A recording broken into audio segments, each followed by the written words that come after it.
কোনো প্রকারের ঝামেলা ছাড়া যদি এত মজাদার একটা রেসিপি বাসায় তৈরি করতে পারি তাহলে কেন আমরা দোকানের অপেক্ষায় থাকবো। বিসমিল্লাহির রহমানির রহিম। আসসালামু আলাইকুম। চলে আসলাম চিকেন ফ্রাই একটা রেসিপি নিয়ে। তো এখানে আমি ব্রয়লার মুরগির 5টা টুকরো নিয়েছি। তো এখানে আপনারা ইচ্ছে করলে আরও বেশি কম নিয়ে নিতে পারেন। আর সাইজটা আমি একটু ছোটোই করে নিয়েছি, বেশি বড় করে নেই কারণ হচ্ছে এর মধ্যে মশলা ঢুকতে হবে। এখন এখানে আমি দিয়ে দেবো আদা, রসুন এবং পেঁয়াজ বাটা।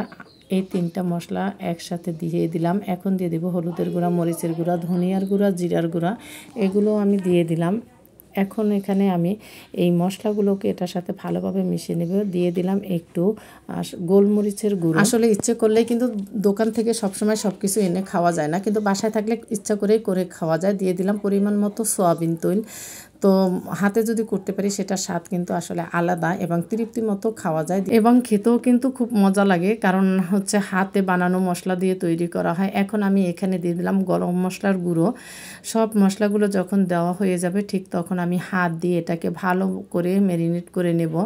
ম্যারিনেট করব যাতে গোস্তের যে ফাঁকা ফাঁকা অংশ আছে সেখানেও ঢুকে যায় এবং উপরে তো থাকবেই। ম্যারিনেটটা কিন্তু একটু সুন্দর করেই করতে হবে, কারণ কোথাও যেন ফাঁকা না থাকে এবং মশলাটা যেন ভালোভাবে মিশে যায় গোস্তর সাথে, এটা খেয়াল রাখবেন। এখন আমি দিয়ে দিলাম 1 চামচ পরিমাণ চিনিটা দিয়েও আবার ভালোভাবে মশলার সাথে মিশিয়ে নেব। উল্টিয়ে ফিরিয়ে বা যেখানে যে ফাঁকা জায়গা আছে, আমি কিন্তু আগেই বলেছি যে আমি মাংস কিন্তু কমিয়ে নিয়েছি এবং ছোট ছোট পিস নিয়েছি। আপনার ইচ্ছা করলে একটা মুরগি থেকে 4টা পিসও করে নিতে পারেন, আবার ছোট করার ইচ্ছা থাকলে 8টা পিসও করতে পারেন। এখন আমি ঢেকে রাখবো 1 ঘন্টার মতো, বা এখানে আধা ঘন্টা রাখলেও হয়। আমি 1 ঘন্টা রেখে দিয়েছি যেহেতু আমার হাতে সময় আছে তাই। তো 1 ঘন্টা পরে আমি চলে আসলাম। এখন চলে গেলাম চুলায়, ফ্রাই প্যান দিয়ে দিলাম এবং দিয়ে দিয়েছি এখানে সয়াবিন তেল। তার সাথে আবার ওই পরিমাণেই দিয়ে দিলাম আমি সরিষা তেল। এখানে অবশ্যই খেয়াল রাখবেন যে 2টি তেলেই দিতে হবে। এখানে সরিষা তেলের যে ফ্লেভারটা থাকে এই ফ্লেভারটাই কিন্তু এই চিকেন ফ্রাইটাকে খুব স্বাদ করে। এখন আমি এক এক করে দিয়ে দিব।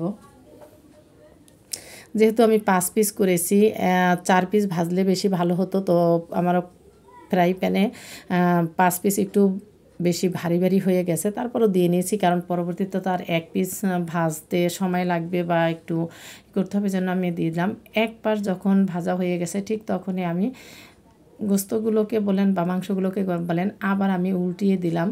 আসলে সবসময় যে ভাবে আমরা মাছ বা মাংস ভাজি ঠিক সেইভাবেই ভেজে নেবে এক পাশ। তবে এক পাশ যখন ভাজা না হবে তখন কিন্তু উল্টাবো না, কারণ এক পাশটা ভালোভাবে